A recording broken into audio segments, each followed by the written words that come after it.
Welcome to Nourishing the Mother, an inspired conversation space between Bridget Wood and Julie Tenner on the journey of motherhood through the common thread of parenting, relationship, and sexuality as a path to consciousness. We keep our conversations honest, our experiences real, and our philosophies exploratory.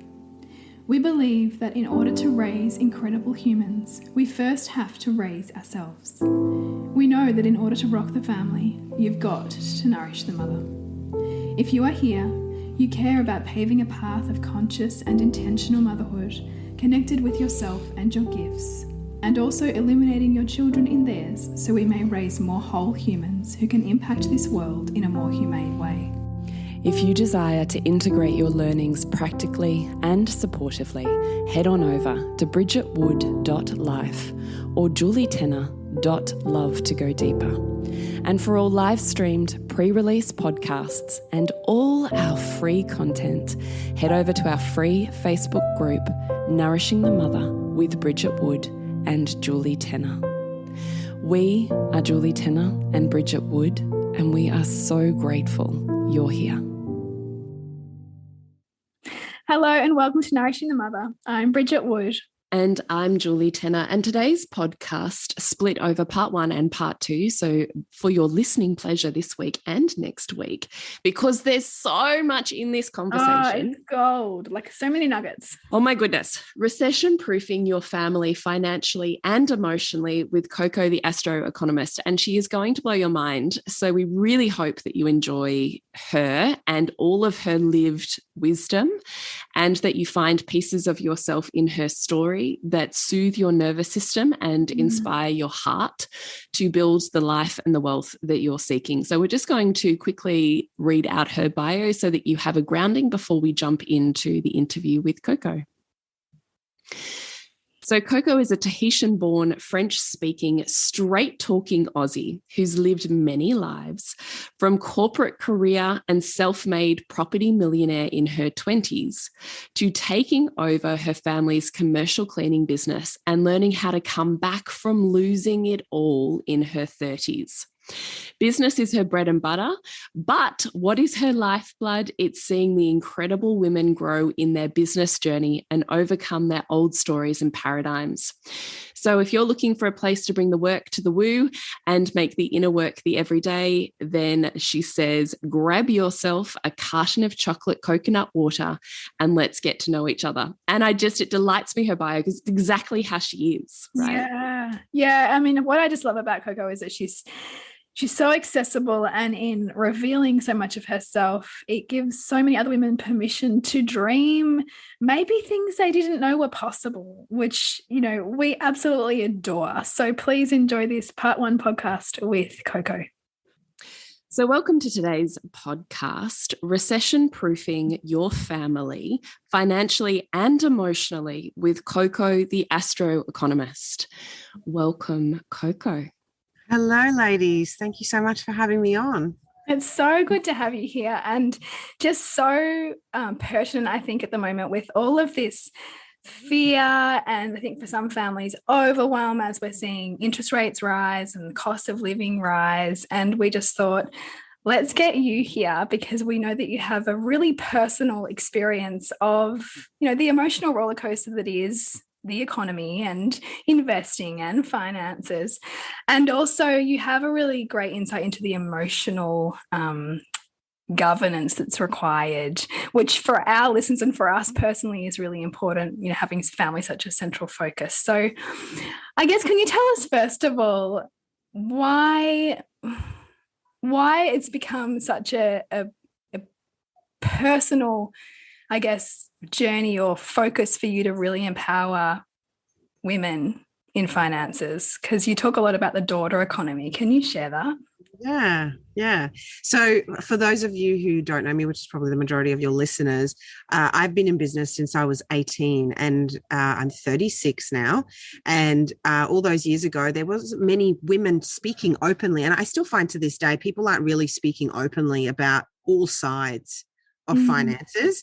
We hear about all of the the amazing things that people are achieving, but then people aren't really sharing, that through, 5 launches, they may have had 3 failed launches before they, got the 6 figures or whatever it is that we may be talking about. And so when I experienced my failures, I was a multimillionaire by the time I was 24.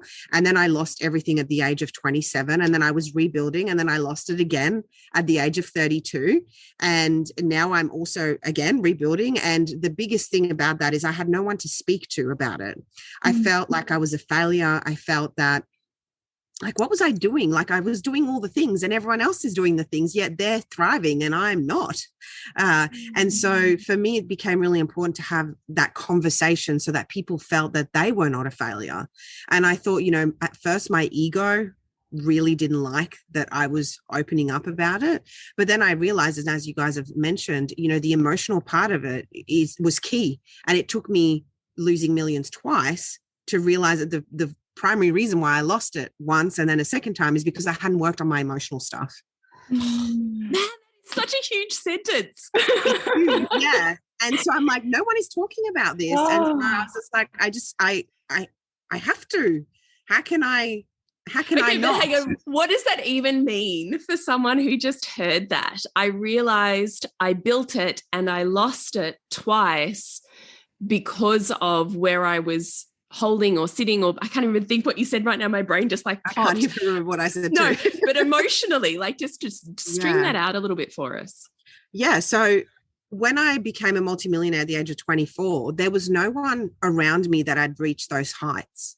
And so I realized now, I didn't realize it at the time, but I realized now that I had subconsciously created that loss so that I could then relate to everyone around me, because I felt like no one could understand what I was going through, and I hadn't really created a network that would then allow me to go through that ceiling.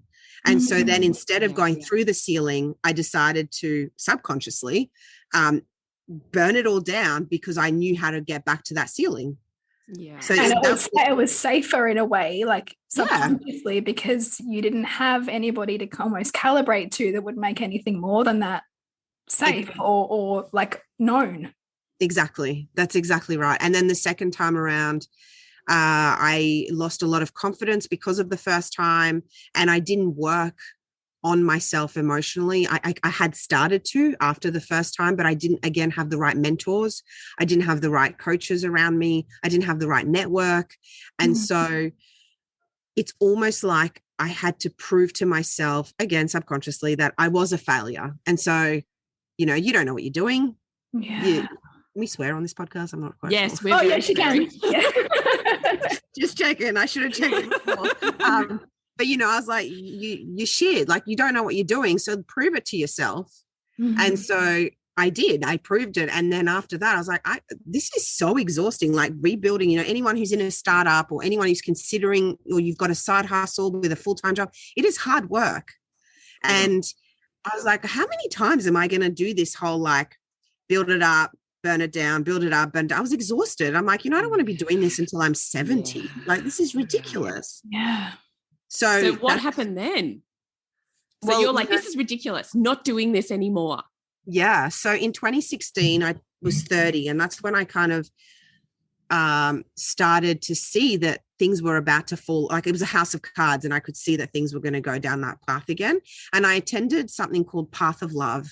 I don't know if anyone's heard of it, but anyway, it changed my life. And if you look into it, essentially it's a 7-day retreat that I wouldn't say it's a silent retreat, but it's psychoanalysis, I guess. And there's 30 participants and 30 psychotherapists or counselors, that type of thing.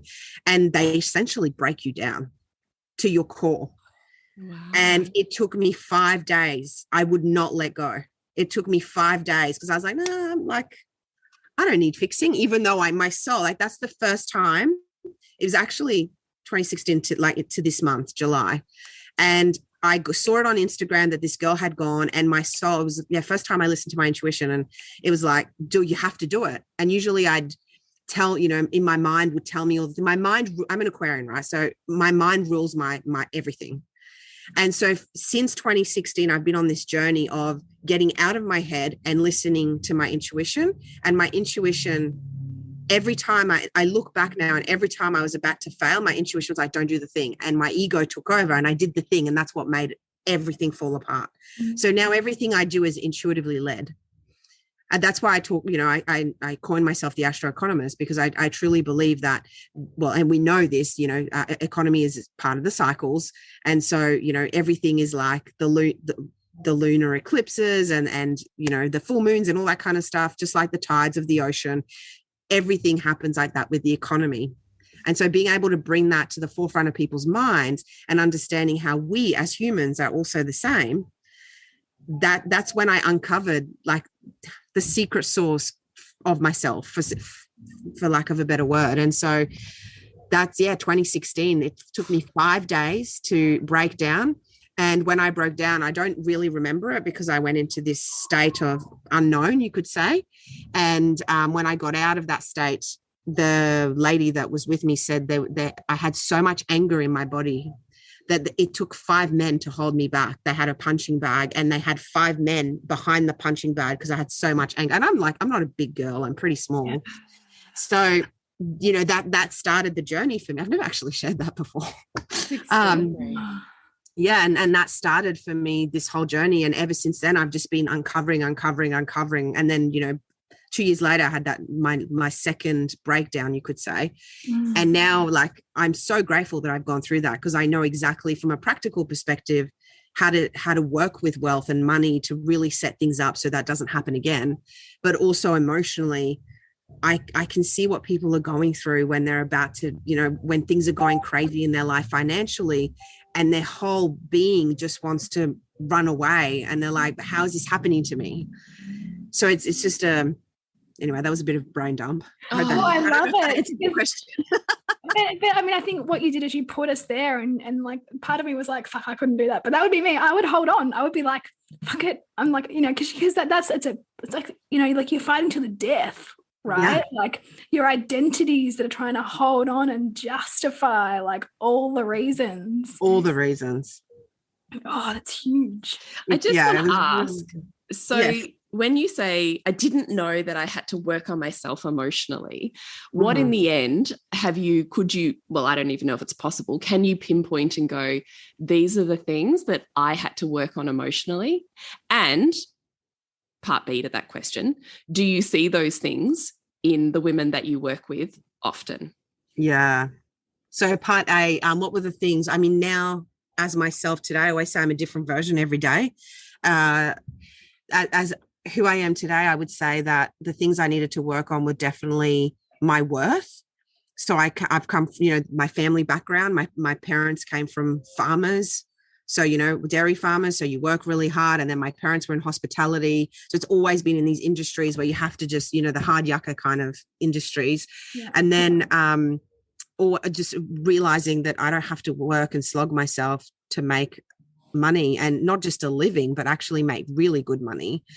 And the more I'm realizing this more and more, and it's so present for me now, having moved to Bali, that I've waited so long for the perfect time to do the things to live my life. And now that I have a 1-year-old, I'm not saying that you have to have children to have this. This is just my story and what's right for me. But it's not until I had her that I was like, oh my God, I've been waiting. Like, when I have this, then this is going to be this, and this is when I'm going to do the thing. And now I'm like, you know what? I've always wanted to go to Bali. It was 2 years in the making because of COVID and all of that, but we're here. And I was just like, we've just got to do it. Yeah, things aren't perfect. We've got things happening back home, but we're just going to do it. We need this adventure. So I think just really understanding that you don't have to slog yourself. And the more in tune I am with myself, the more life goes my way. And I get it. If you're the listener right now and you're like, oh my gosh, she's talking like hippity goof, like this shit, I'm sick of this woo-woo stuff. I get it, because I've been there when I listen to podcasts, and I was like, you're not giving me practical stuff. I get what you're saying at a high level, but when you say tune into yourself, what does that actually mean? I get it. And what does it mean? What does it mean? Yeah. I mean, for me, it's definitely been, it's like there's practically how I can describe it is like, there's this little person inside of me that knows everything. And for so many years, I've been like, you don't know anything. What do you know? I'm not going to listen to you, blah, blah, blah, blah. And now, like even recently I moved here with my best friend, and, she started looking for a villa, and I was like, no, I'm not listening. I'm not looking for a villa. But then my ego was like, but what if she finds something and then you don't find anything, and blah, blah, blah. And I was like, no, and the little person inside of me was like, no, she's good. Like, it's cool. Just leave it. And then literally looked for like one day and found this perfect villa that we're in. She'd been looking for 4 weeks and didn't find anything. Now I can't speak for her, but for me, I was like, if I had been looking before that day, it would have been from a fear perspective of like, where are we going to live? What are we going to do? Oh my God, we're going to be in a hotel for too long and we're going to spend too much money and it's not going to work out. And then what if all the good ones go? If she finds one and I don't find one, what's going to happen? Yeah, the spiral, right? Yeah, the spiral. And that goes with everything in life. Yeah. And I'm just sharing that example because it's like just so recent for me. Yeah, I love it. It's so poignant. Yeah. And it's the same with my business and with my family, or, with my daughter. Like, people ask me questions about it. I'm like, I don't know what you're talking about. I just go with my little person, my gut, my intuition, whatever you want to call that thing. And the more that I allow my intuition to lead my life, and I can tell the last time I lost all my money, I said yes to a property deal, and my intuition was like, don't do it. Don't do it. It was like red flag. It was like, beep, beep, beep, don't do it. Like, run away. And I was like, nah, like my ego was like, nah, this will be good. We'll make like $500,000. Just like, go for it. And literally I lost like 3 years of my life just with stress. I lost $500,000, funnily enough. And again, I looked back and I'm like, it was clear as day that I shouldn't have done that thing. And I did it.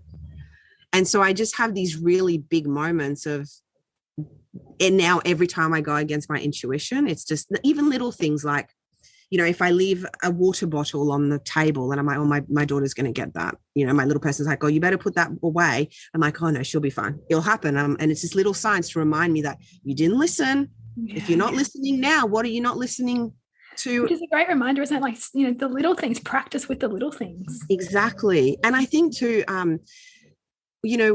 it's okay for us to talk about our mother's intuition when it comes to our children. But then I feel, and I have this from experience, I was in business with 2 gentlemen some years back. And that's when I started listening to my intuition.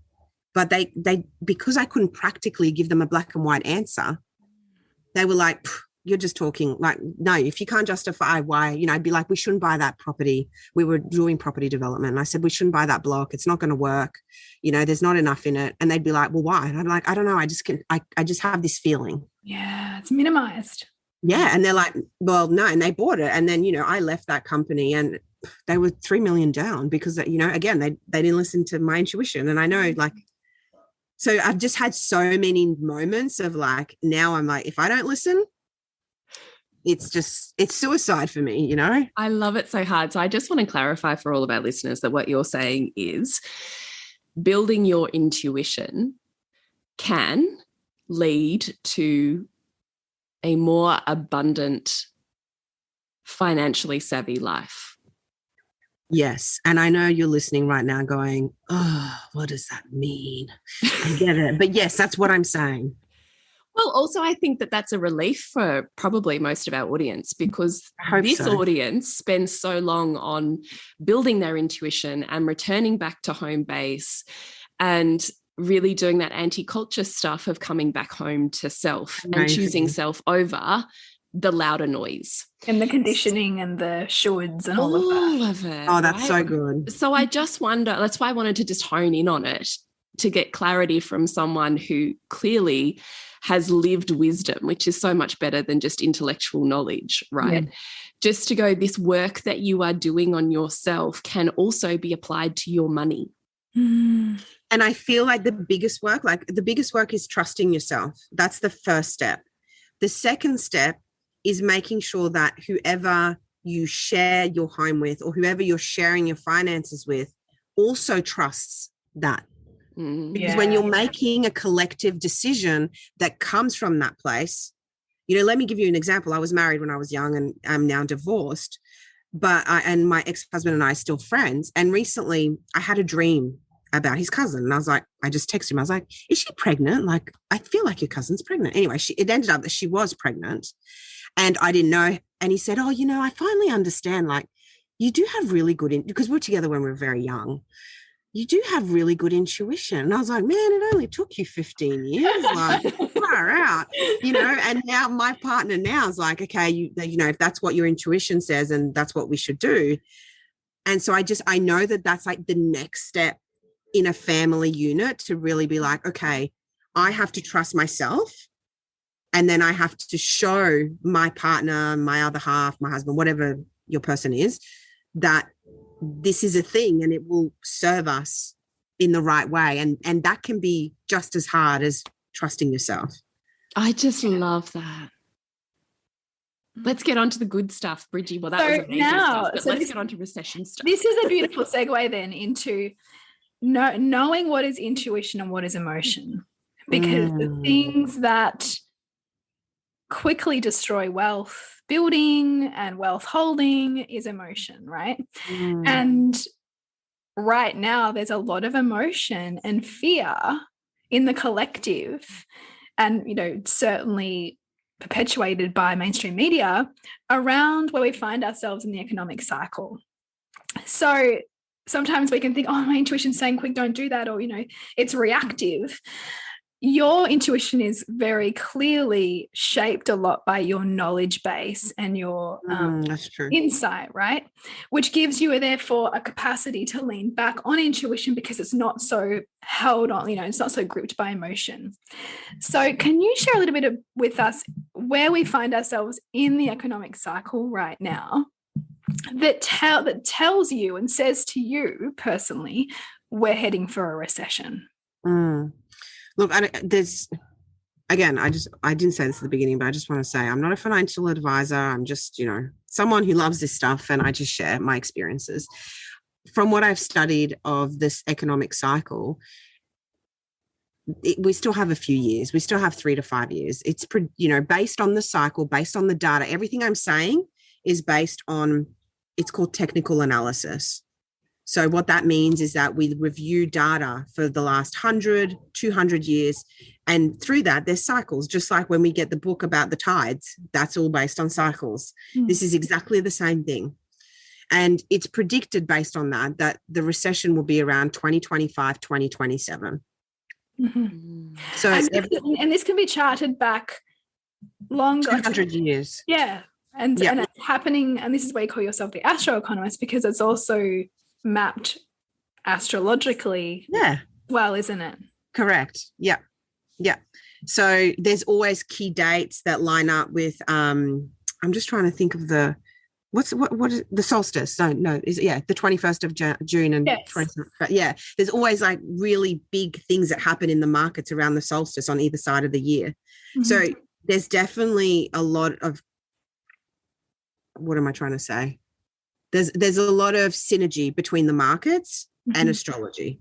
There was something that you asked me that I feel like I didn't answer. Well, she was kind of going down the path of cycles. So the fact that you can see cycles as a pattern across history and therefore an inevitability, does that give you a sense of emotional stability? Definitely. So I think too, because now I'm 36 and I've been in it since I was 18, and if not earlier, because I always loved property, I now can see. So they say that one of the real estate cycles or the economic cycles last 18.6 years.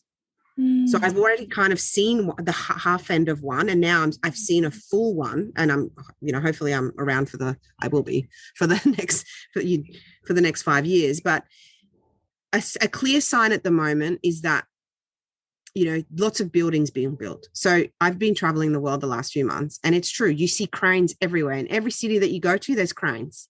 That shows that we're coming towards the last part of the cycle.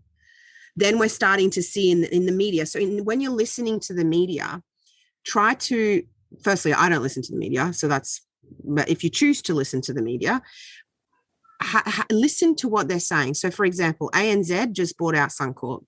Or, in America and the UK, they're starting to do no money down loans. So that's a sign of this time in the market. So you look at, instead, like I still read mainstream media. I don't watch it. I read it. And you can see in all those articles, you know, the tallest building or the most green building is going to be finished by 2024, 2025. So is this like almost like the economic version of the puffed upness, right? Yeah, exactly. Like it is. And we're so getting into that puffed up, elated, like look yes, at all and that. then it's going to go boom. So Yeah. I call it a bull market. So soon, like obviously we've had a rough few months, Mhm. and that's normal. It's kind of like a bit of a dip, and then it's just going to go absolutely crazy. Everyone's going to get FOMO. You know, people like property prices can never get, like we've just had a massive boom the last 2 years. They can't get more than that, but people need homes to live in. So, you know, supply and demand, like homes are never going to go away. So homes are always going to go up. Plus, you know, governments get money from homes, land tax, all that kind of stuff. So homes are the best part. And also the biggest landowners want prices to go up: churches, governments, military. So they always want their land prices to go up. So yes, it's crazy now that prices are where they are, but they were crazy. We said that 10 years ago, and then we said it. You know, whenever you, if you go back to whenever you bought property, now it looks cheap. You know, Yeah. if it was 10 years ago. Yeah, But then, I mean, I can remember buying the house I'm in and it feeling like a lot of money then. exactly. It was a lot of money then. And people are like, oh, I should have. And it's like, well, you didn't, because back then you thought, like, don't worry about it. And that's one thing I want to say, like, don't get FOMO. If you're not in the market yet, it's okay. Don't worry. Like, there's still time for you. What you have to be mindful of is those little indicators. So when the market gets really heated, when lots of banks are, you know, if you look at the GFC, most of us would have lived through that. What happened in America? It's because they were getting 105% loans, 110% loans. Now, we haven't seen that. They've been really strict. But all of a sudden, they were like, here, have all this money for COVID. So the inevitable is now happening now, because we should have had a bit of a dip back then. But And instead, all of the stimulus has meant that people have been, you know, correct. cash and Yeah, sorry, I'm a European, so I'm always using my hands, and I realize this is not a visual podcast. So we're getting lots of handouts from the government. Now we're seeing the dip, which we should have seen when Corona first hit and when the world shut down. But soon we're going to see, over the next 3 to 5 years, a huge bull market, which means that everything's going to go crazy, and people are going to get FOMO. I don't even know what that means. Yeah, so there's a bull market and a bear market. So a bull market is when you think of a bull, it goes crazy and it just goes for and gold. Everything rallies and it's just like, go more expansion. And people get FOMO. So then they're like, oh, I better get in, because if I don't, then my God, I'm going to miss out. So it drives the market to really driven on excitement, isn't it? It's more an excited kind of energy. Correct. And then a bear market is the other way, is when, and you can make money doing both, like trading, or, you know, obviously maybe not with property, but depending on what you do, you can make money in a bull or a bear market. So we're going to see a huge uptrend. If people thought prices were already high now, they're only going to get more. Now, obviously, that includes not just property prices, but you're talking about cost of living prices as well. Like the inflationary pressure is only going to go up in a bull market, which is then why there's interest rates to try to counteract that. Correct. Yeah. I mean, I feel like that's a whole other conversation. I do feel that especially Australian focused, you know, the government probably should have increased rates earlier. But again, I feel like that's a different conversation. And now they're trying to play catch up, right? So Exactly. They are. But that's the emotion that's then created in the consumer or in the homeowner or in, you know, the average family, who's then going, hang on a sec, like what's happening now? This is too much too soon, which then pushes people into the emotion. Right. So I just wanted to hone in on that, because I wonder if there will be some people who just got a little bit activated in their nervous systems going, what do you mean the cost of living is going up? Because that's the conversation that I'm hearing across the board, not from entrepreneurial people, I would say, but from employee people who perhaps live in that world. In fact, I was out for dinner with my in-laws last night at a ridiculously fancy restaurant. There were 6 of us who probably paid $1,000 for the meal, right? No problem for them. But neither of my in-laws will buy beans right now. I was like, they were like, what, are you doing well enough that you're buying beans? And I'm like, yes, I'm fucking buying beans. They're $20 a kilo. What is this beans the equivalent of like lettuce? As I say, yeah, because beans have gone up. So they were saying beans are what, normally $14 a kilo. Well, they were at the markets yesterday and they were up to $30 a kilo. So no beans at restaurants, no beans there was this whole bean conversation. And I was like, what is happening right now? And then I had a girlfriend who recently went back to work and she said, I went back to work to save money so we could have a holiday or whatever. She said, instead, I've gone back to work just to pay for shit because the cost of living has gone up. So I am thinking about those people who just heard the bull market is going to drive it up and they're already struggling. So I just wondered if we could like nuance that a little. Definitely. And I find like this is a conversation that I have, and I'm just going to preface by saying I'm a bit of a hard ass when it comes to this conversation. I find, and it's true, people are struggling. And I get it. I had a property portfolio of 15 or 20 properties and the interest rates were at 8 to 9%. So, sorry, is that background noise? It's really totally fine because we do kids and motherhood and all the things together. So we very much 7 much and 9-year-old that are having a fun time.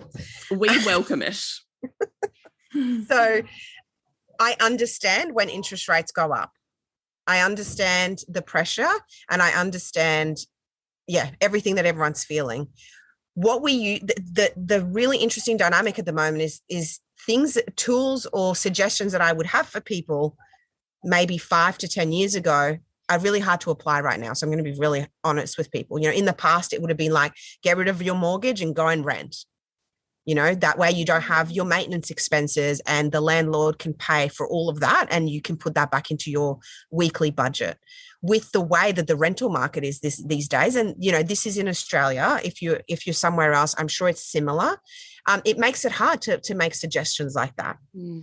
And when we're trying to feel into our intuition and we want to really feel light in our body to attract more things, how do we do that when we're already feeling really like contracted in everything that we're doing? My biggest suggestion is to, obviously I don't know anyone's personal situation, and I'm sure you guys have already looked into that, but there are certain things that we have to do to contract in our lifestyle so that our bodies feel lighter. So again, it's like, what decisions do you have or have you made in your household that come from an ego perspective? So like, as an really basic example, I've seen, look at the car market in the last 2 years because people couldn't go overseas on holidays. People have bought caravans. People have bought really flashy cars. Now, I know you love your flashy car, and I'm really sorry to say, but maybe you need to get rid of your flashy car. These are the kind of again, you're probably like, well, I've done that, Coralina. It's still really, really hard. I get it. Again, I don't know your personal situation, but it's really like, I remember being in certain circumstances where I was counting my money every day. Like if I bought a Freddo frog, and I'm not joking, like my budget was out. So I completely get it.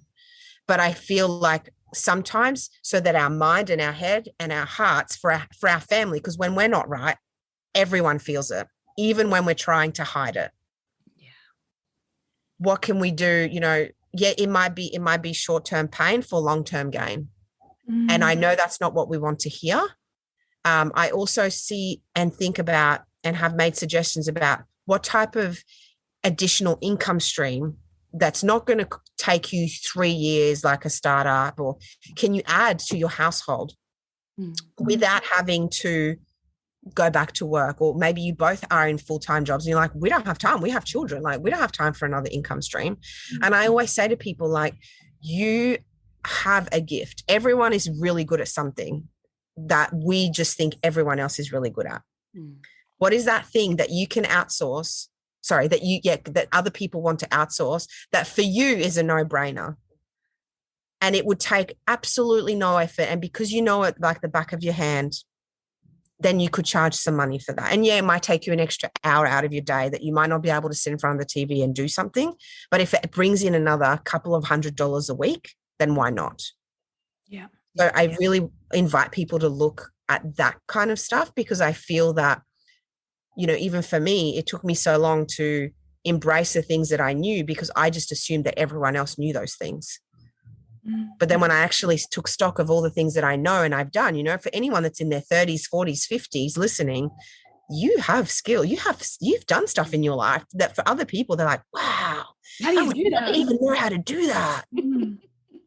It's so true, isn't it? And this is a mindset piece, so that's so important to keep coming back to. Like, first, that humility that you were alluding to, where you might have to adjust your expenses or adjust your expectations of the lifestyle that you're living. But also the second point, focusing on where you can be of service somehow. Yeah. Which is an important question to continue to ask yourself if you find yourself in a bit of a self-worth spiral, which can also happen as a consequence of financial pressures, right? Because your self-worth can take a hit when you feel like you're struggling financially, and there's some shame wrapped up in that. Like, I was just talking about this stuff with my mum, and she was saying that my grandfather, when they went through the Depression, the shame around the families who were struggling and who were losing, their livelihoods, they moved house in the middle of the night so no one saw them. Wow. Right. So on that, for that piece, we've also got to consider that what might be happening for some people at the moment is some of those like long, deep family patterns from the Depression era that are being activated now, right? Like that kind of same, if you look at the epigenetic transfer of trauma and all of that, some of it's not even ours, right? It's ancient. And so that's also where our mindset and being gentle on those parts of ourselves that really do just want to collapse is really important. And I want to speak to this because, and like I said, I'm 36. I lost everything 4 years ago.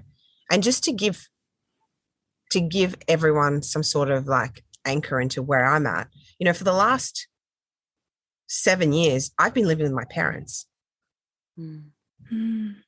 So that I could get back on my feet. Yeah, like that's not sexy. Yeah, you're not throwing that out there in all of your marketing, right? But there's a important piece to that, right? That made it possible for you. Yeah, and it's also really important to but then it's created an opportunity for my parents to save money. It's given me an opportunity to be grounded and to be back with my family in a time of trauma. Then we've actually created this beautiful bond. Now I know for everyone it might be like, oh my God, I'm not living with my in-laws. But my partner's had to live with my parents. He hasn't had to, but he has. And yeah, it's created this beautiful bond. And if anything, we have community. We all have it's something that we never knew was possible. And now, now I'm living in Bali with my girlfriend, and we decided to live in community again. We didn't have to, but it just made sense. And so sometimes we forget, we're so in our head that we forget that whatever's happening actually has a gift that we're not willing to see. And what could that gift give you? Why is this happening for you and not to you? And again, when you're in that spiral, I understand. But if you can allow things to not have a meaning and just to if you see it as an invitation for you to be creative, for you to think differently, and, don't think about having to keep up with the Joneses, because let me tell you, I share a property with my parents, but we live on 2 acres in the middle of Brisbane in a mansion, and it's not something we could have done individually. I mean, I could now, but not 4 or 5 years ago. So, we're 10 minutes from the CBD. We're there's no one that has that size land for us. So it's, again, I invite you, if you don't want to move, then do you have a downstairs that you can do up for very cheap that you can rent out? And then you might make an amazing friend out of it. Yeah. It's just really about inviting your creativity to see what else you can do, because beyond exchanging your time for money in terms of a job, there's only so much time that we have, and you don't want to be exhausted constantly exchanging that time for money. So how can you be creative with what you have? Now, is that because we require a level of, I guess, emotional stability to be able to access that creativity that you're talking about and that you obviously employed. Was there things that you needed to do to be able to help yourself move through the emotional collapse that no doubt you would have gone through to be able to access that kind of creative thinking? I mean, I'm going to be blunt and just say that's just like, that's it. That's my makeup. So I don't have to, I know for some people it's not, but I'm always thinking of creative ways. And that's how I've been since I was a kid. Yeah. And I know that for me, like, I'm a bit of a rule breaker, so I don't care about the rules. So beyond, like, you know, even if I look at my sister, for example, you know, I'm like, why don't you do X, Y, Z? You know, she'd be like, oh yeah, but you know, we can't really do that. And I'm like, well, you can. No one, like, just because they say you can't doesn't mean you can't. So that's like kind of who I am at my core. But it is a good question. And I feel that for me, I didn't get here on my own. I've had mentors, I've had coaches, and I think that that's a really important piece of the puzzle. And again, you're probably like, well, I can't afford it. We can't even pay for fuel this week. How the hell am I going to do that? But I think, you know, there's plenty of opportunity to get people to assist you, again, in creative ways. How can you get a mentor without having to exchange money? I've done it before. Me too. Bartering, right? Exactly. Yeah, exactly. let's exchange School. services. Yeah. What the value village can still you add? exists. Yeah. What value can you add to that mentor? If you've been following them on social media and you know they've been talking about that one thing and you know you can help them, you know, like, people are open, and you know what? You might get 3 no's, but the next one will be a yes. And that's the thing that's going to get you to that next place. And I feel like we all think that we get somewhere on our own, and we absolutely do not. Yeah. Absolutely not. Amen. Yeah, you're like Sing it, sister. It's like busting that individualism myth, right? Yeah. That we get like cultured by. And it's like that thing where families stick together. Whereas, as I said, like, we've created this community with my family, and it's like, I never knew it's what I needed. You know, and now I've got that, and I want to recreate it here in Bali with my best friend, and we're so cool. for it. Yeah. And again, it's not anything that I would have known to do had I not gone through that massive breakdown. Yes. And also, I would say, even if you're not looking at exchanges with one-to-one mentors, how do you put yourself in a peer group? Correct. So, you know, community groups, paid membership groups, where you're still choosing to up level the people that you're being influenced by. Yeah. And I always say, you know, your network is your net worth. And I couldn't, like, you know, if you're in your family and you and your partner are both feeling really sorry for yourselves, which happens when you're going through what you're going through, get out of that little cocoon of whatever it is you're feeling and go and find other people. Because I can tell you that aside from my mentors and coaches, there's 2-3 key people that made me be able to be where I am today. And if it wasn't for them, who knows where I'd be. I love that envisionment. Yeah, it's beautiful. And that concludes part 1 of our Recession Proofing Your Family podcast with Coco, the astro-economist. And if you want to get more from Coco and don't want to wait for part 2 next week, then hop onto her socials. She is I am Coco D at Instagram, and she does have a masterclass coming up that goes even deeper on recession proofing your life and business. So you can jump in on that, which is on Tuesday, the 21st of July. So find out more about that on her socials. 26th, I think. Next Tuesday. Oh, the 26th. Yeah, you're right. It's the 26th. Yeah, that's cool. Next Tuesday. You guys can just go to our socials and look it up. That's right. So if you want to connect with you, Jules, where do we go? julietanner.love and Newbridge. It's bridgetwood.life. And to find us, nourishingthemother.com.au and Nourishing the Mother on socials. Remember to nourish the woman to rock the family. And we'll see you next week when we continue to peel back the layers on your mothering journey. Thank you so much for listening. We literally couldn't do this without you. Please share this podcast with anyone you think it would be medicine for. If you desire to integrate your learnings practically and supportively into your life, then head on over to bridgetwood.life or julietanner.love to go deeper. And if you feel like giving back a little to this free content, please rate us on iTunes or Facebook, all of which helps the podcast reach more mamas who need this type of tonic for the soul.